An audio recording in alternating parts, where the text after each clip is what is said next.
They gave me a room with no windows and a cot that was slightly too short for my legs, and they told me it was for science. I believed them. That part, at least, was true.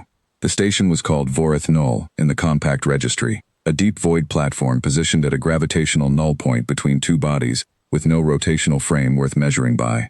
The alien research team ran it out of the chronometric standards division.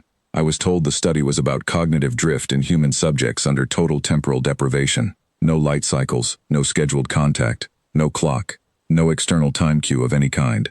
The purpose, as it was described to me, was to understand how long a human mind could maintain coherent self-regulation before losing its internal sense of time.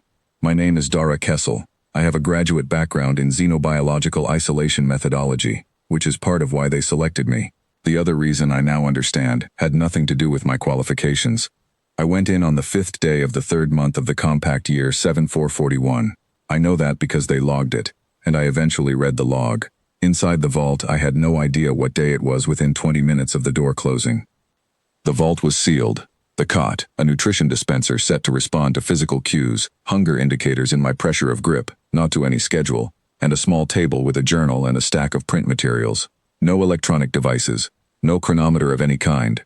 The light source was a diffuse environmental panel calibrated to emit at a constant intensity, no brighter or darker at any point. I could not tell the difference between hour 1 and hour 14. I am not going to describe the experience of 180 days inside that room in detail, because that is not the point of this account, and it would take longer than the time I have. What I will say is that it was not what I expected. I expected cognitive deterioration. I expected to lose my sense of time gradually, then completely, then to become incapable of estimating it at all. That is what the literature on human isolation said would happen. The compact registry had a species-wide profile for temporal deprivation responses, and humans were rated as moderate in self-regulation duration, meaning we were expected to maintain a rough internal sense of time for perhaps 30 to 40 days before drift set in and the signal became noise. On day 41, I wrote in my journal, still waking at what feels like the same interval. On day 70, same. Day 90, same. I noted it because it surprised me. By day 120, I had stopped noting it because it had become simply the rhythm of my life in there. Wake, eat when hungry. Work, rest, sleep when tired, wake again. The interval between waking and sleeping felt consistent. I had no idea, at the time, what that consistency actually meant. When the study closed and I came out, the alien team's lead researcher, a Tharvan named Koreth Vale, very still, very deliberate in his speech, told me that I had performed exceptionally well, that my cognitive function was robust, and that the data was of significant interest. He used the phrase significant interest twice. I thanked him and went to my debrief. He watched me leave with an expression I did not know how to read at the time. I do now. It took me 14 months to obtain the instrument logs. I had to file 3 separate access requests under compact research transparency provisions, and the third one was partially redacted. What I could read was enough. The Chronometric Standards Division of Voreth Null Station ran 4 precision chronometric instruments. These were not standard clocks. They were reference-grade instruments, the kind used to synchronize navigational grids across multiple transit corridors. They were, according to the division's own documentation, the most accurate time measurement devices available in that sector of the compact's operational range. The acceptable drift tolerance was listed as plus or minus 9 seconds per 30-day cycle. All 4 of them were drifting. Not catastrophically, not even noticeably, if you weren't looking carefully, but the instruments were losing coherence with the base standard time signal by between 4 and 11 minutes per 30-day cycle, which was far outside the acceptable tolerance. The team had been aware of this for the 8 months prior to my arrival. They had run calibration cycles, replaced components, and commissioned 2 separate instrument audits. Nothing resolved it. The drift was systematic, consistent, and unexplained. What they then did, and this is the part that took me some time to process, was recruit me. Beginning on day 3 of my isolation, the alien team started running a secondary telemetry track on my biological markers. This was disclosed in the consent materials I signed. What was not disclosed was what they intended to do with the data, or what they suspected they would find. Every 24 hours inside that vault, my cortisol output completed a full oscillation cycle. It rose toward waking, plateaued through the alert phase, declined through the working hours, bottomed in the sleep trough, and climbed back toward waking. My core body temperature described the same arc with a lag of roughly 90 minutes. My cardiac output followed a third, slightly different rhythm, also with a period of 24 hours. Together, The three signals produced what the instrument logs described as a composite chronobiological oscillator of remarkable stability. The average period across all 180 days, 24 hours, 0 minutes, and 4 seconds. The standard deviation across all 180 days, less than 30 seconds. Not a single external time cue, no light cycle, no contact, no schedule, nothing outside my own body telling it what time it was. And it held, within 30 seconds, to the same period, every single day, for 6 months.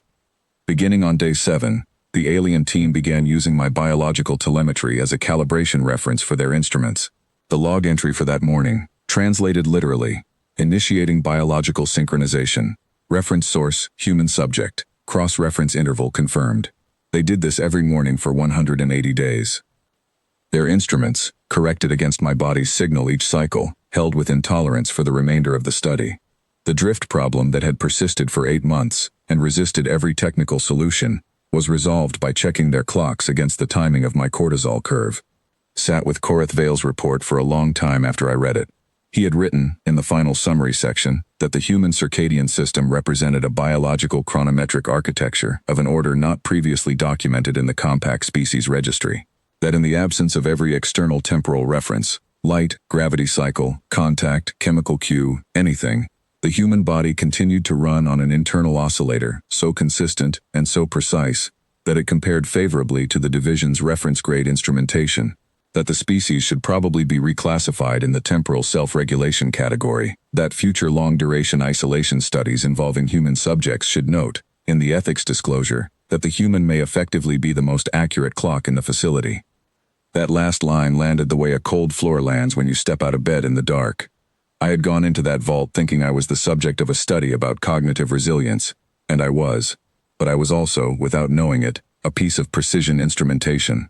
My body had been running the same cycle, to within 4 seconds, every day of my life since before I could speak. It had been doing it inside that sealed room, in total darkness, with no external reference, because it did not need one. It had been doing it while I slept, while I ate, while I read and wrote and tried not to think about how long I had been in there. The alien team had known this might be possible. They had a theoretical basis for it from prior research. What they had not known, and what the logs make clear surprised even Koreth Vale, was how precisely it held. They had expected drift. They had expected my internal oscillator to wander, as every other species' biological clock wandered without external reinforcement, a few minutes per day, compounding across weeks. They had budgeted for it. They had planned to use my signal as a rough reference, corrected by their instruments. Instead, they had corrected their instruments by me. I do not know how I feel about it, entirely. There is something that functions like pride in it, and something that functions like unease. The pride is straightforward. The unease is harder to explain. It has to do with the recognition that the thing running the clock was not something I decided to do, or trained myself to do, or disciplined myself toward. It was simply there, inside me, without my participation, keeping time with a precision that the compact's best engineering had not managed to replicate. A feature, not an achievement. Present in every human alive, running whether we know it or not. Koreth Vale, at the door of the vault on the day I came out, told me the data was of significant interest. I know, now, what he meant by that. He meant that they had found something in the registry they had no clean category for, and they were not entirely sure what to do with the finding. He watched me walk away down the corridor. I wonder if he was listening for the rhythm of my footsteps.